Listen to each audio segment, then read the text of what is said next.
Welcome to our vlog.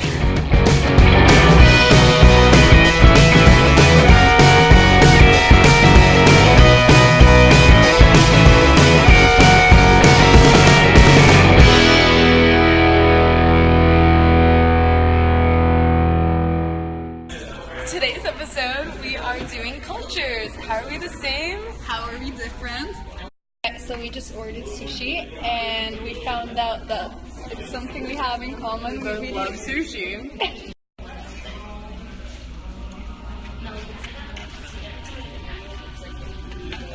How do you like it so far? So good. So I like the chicken more, but I definitely like the beef more. What are you doing? Eating ginger.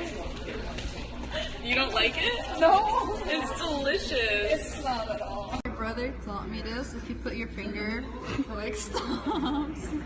Did you know that? I had no idea. You learned something new. So you have a brother? Mm-hmm. How old? He's 17. What about you? Do you have any siblings? Yeah, I'm his older sister.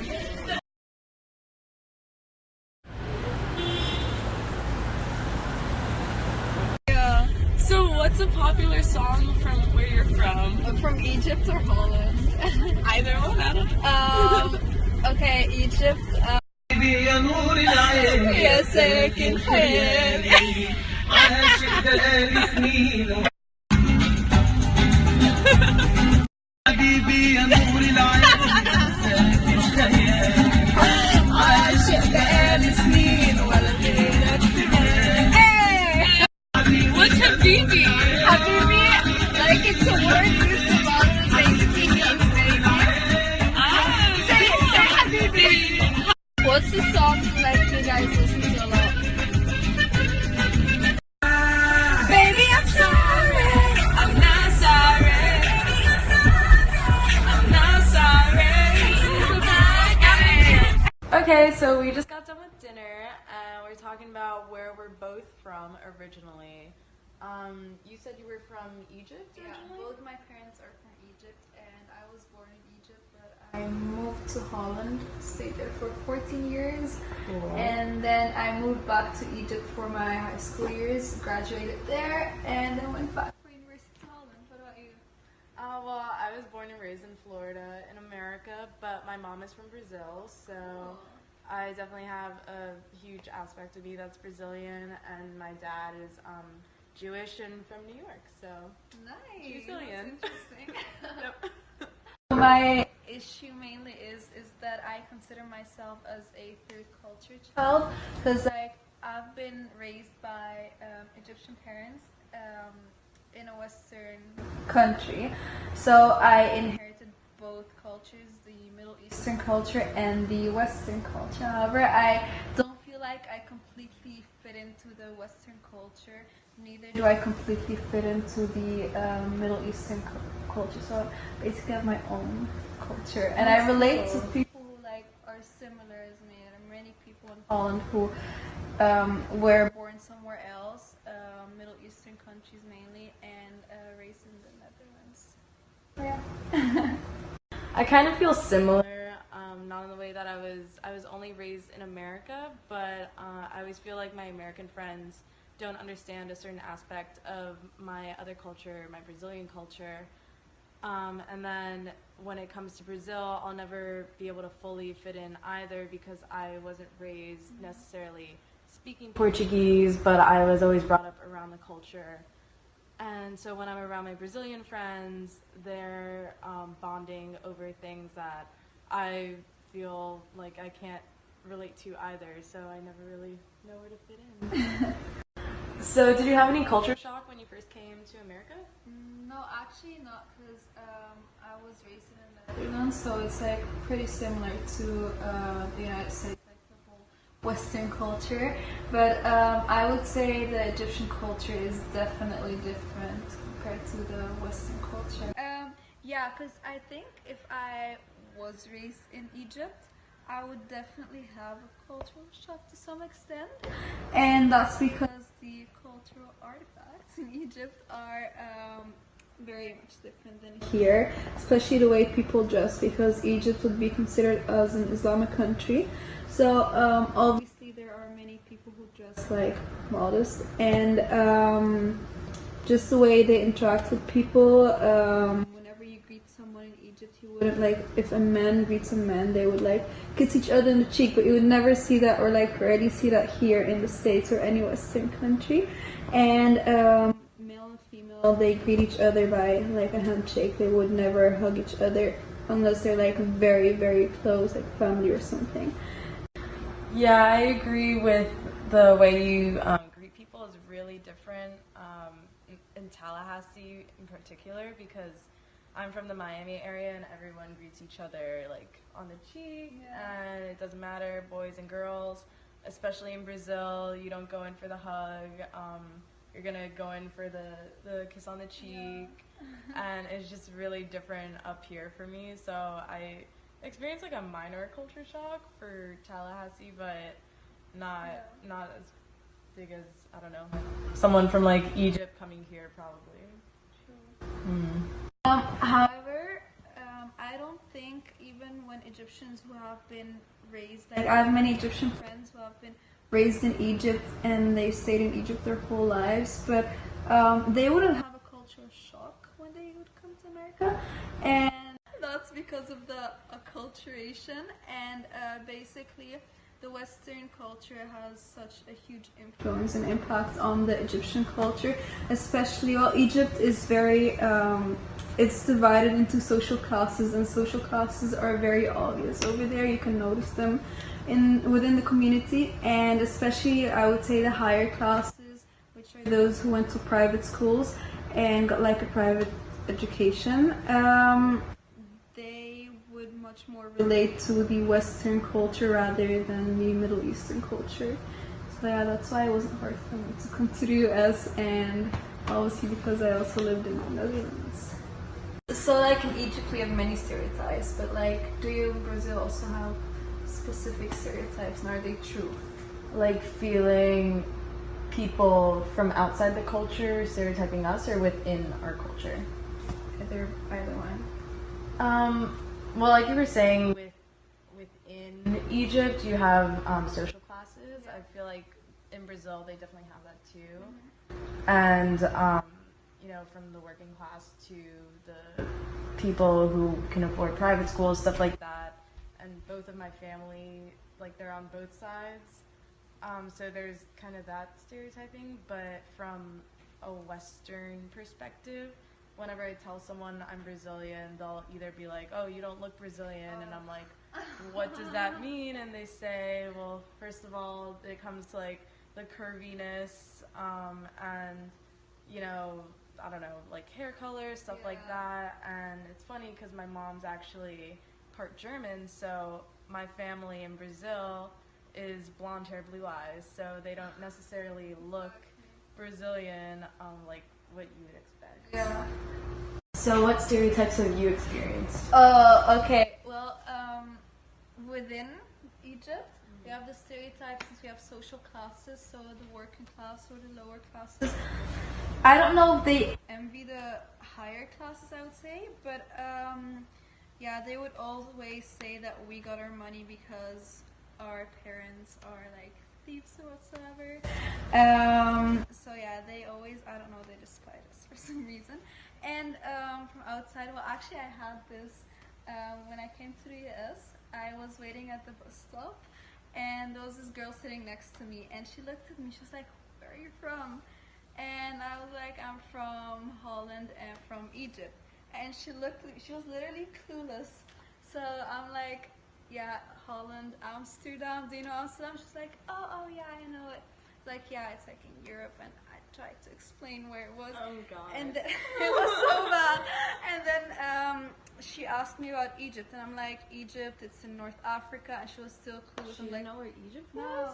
I was surprised. And then I was like, the pyramids. Like, oh yeah. Oh my yeah, god, yeah. oh no. So it got quiet and very awkward after a while. And then she looked at me, she's like, do you guys ride camels? And I was like, what? Oh no. Well, first I thought she meant in Egypt, so I was like, do you mean in Egypt? She's like, no, in both countries. I'm like, What?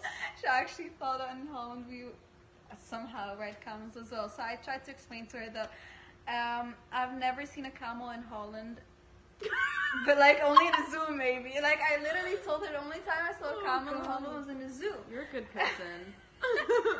It was like I was shocked. I was like, whoa, like how? And then in Egypt, I tried to explain that we don't really live in a desert. Like we're actually civilized. We have cars. We have Wi-Fi. And she was like amazed. She actually thought that we like ride camels and go everywhere with the camel or something. So I think she learned something that day. Wow. Yeah.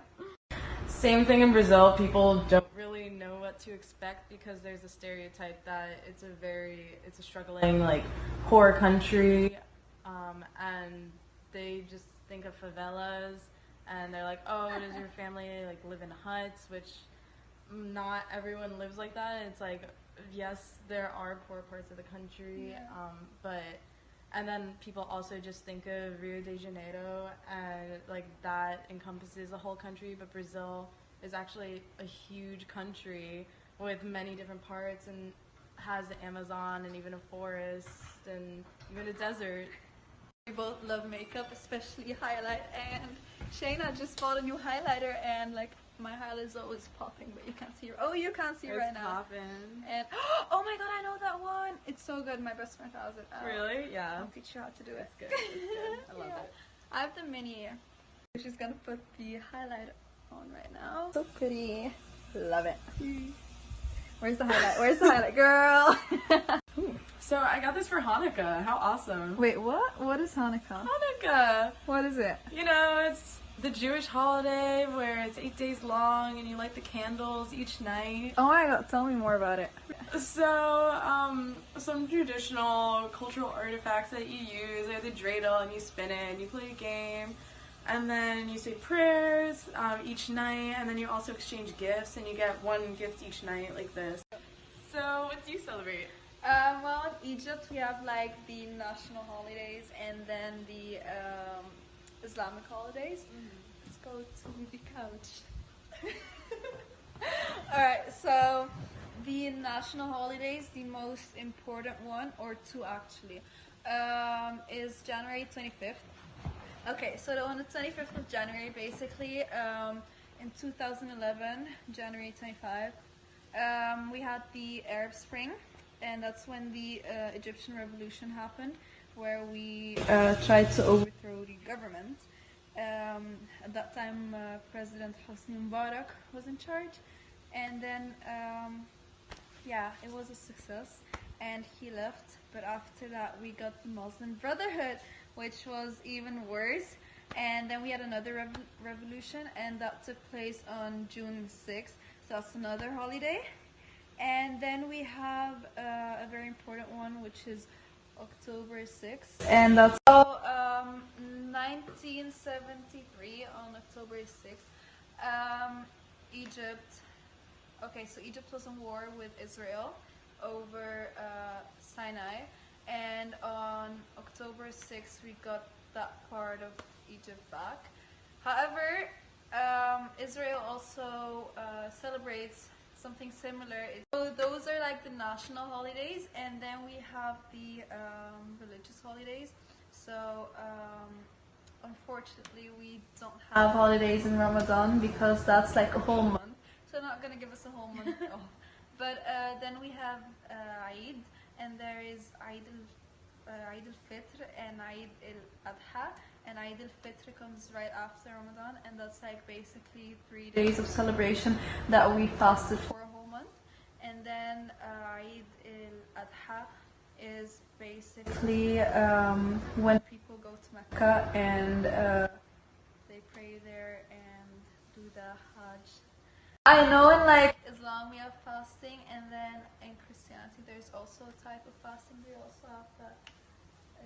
Yeah, in Judaism, especially on Yom Kippur, that's the day that we fast for 25 hours, and it's pretty much bringing in the new year and reflecting on your year and not having any worldly connections, and it's just you reflecting. That's so cool. But like for 25 years, for 25 hours, it's like no food and no drinks, like nothing.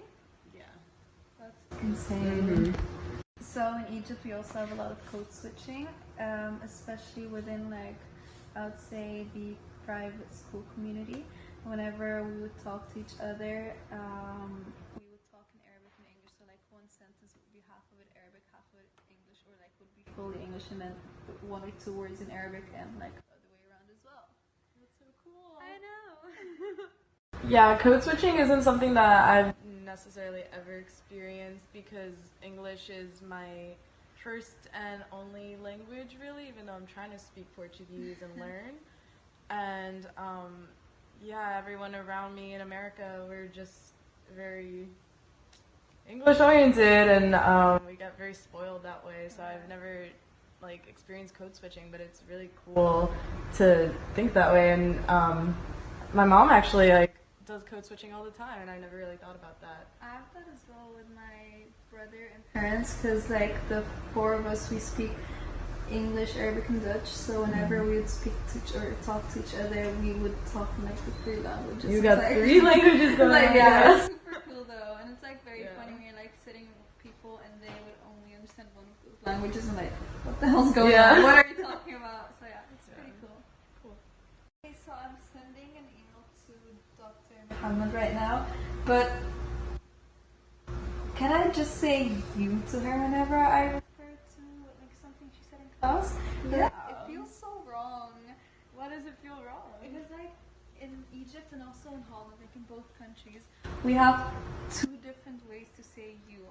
So basically it's a formal way and informal way. So the formal way you would use whenever you talk to like an adult or like a professor, and you would say in Egypt you would say to a female حضرتك and to a male حضرتك, and then that's like from like the when someone's in a higher position or just out of respect. And then whenever you talk to your friends, to a girl you would say inti, and to a guy you would say enta. And the same thing in Holland, like when you say you to your friend, you would say ja or jou, but like when you say to a professor or someone from a higher status, you would say u, like capital letter U. So that's why it feels just so weird whenever I would type you said this in You class. could just say you. I mean, there are different ways to address people. Yeah. But the word you is it's not disrespectful to just say you. So she wouldn't get upset. You wouldn't get upset if I said you. Okay, so now we discussed how we talk to people in the US, but like, what about in Brazil? Is it similar to US, or would it be like Egypt and Holland? In Brazil, they do have different words for like you and addressing boys and girls, but as far as like hierarchy goes, we would address our professors by their first name, and they refuse to have it any other way. And it was really weird for me to adjust to that, having a Portuguese teacher and calling them by their first name. That's so cool. Thanks for joining us on our vlog today, talking about cultures. We had so much fun. We learned a lot about each other's culture. We learned that we have so many things in common. Actually, I didn't know we had that many things We in had a lot common, in common. especially also when it came to religion. That's pretty cool. Yeah, it was really cool. So how do you say goodbye in Arabic? In Arabic, you say masalema. Masalema? Yeah. Masalema. And how do you say it in Portuguese? Ciao. Ciao. Bye Masalema. bye.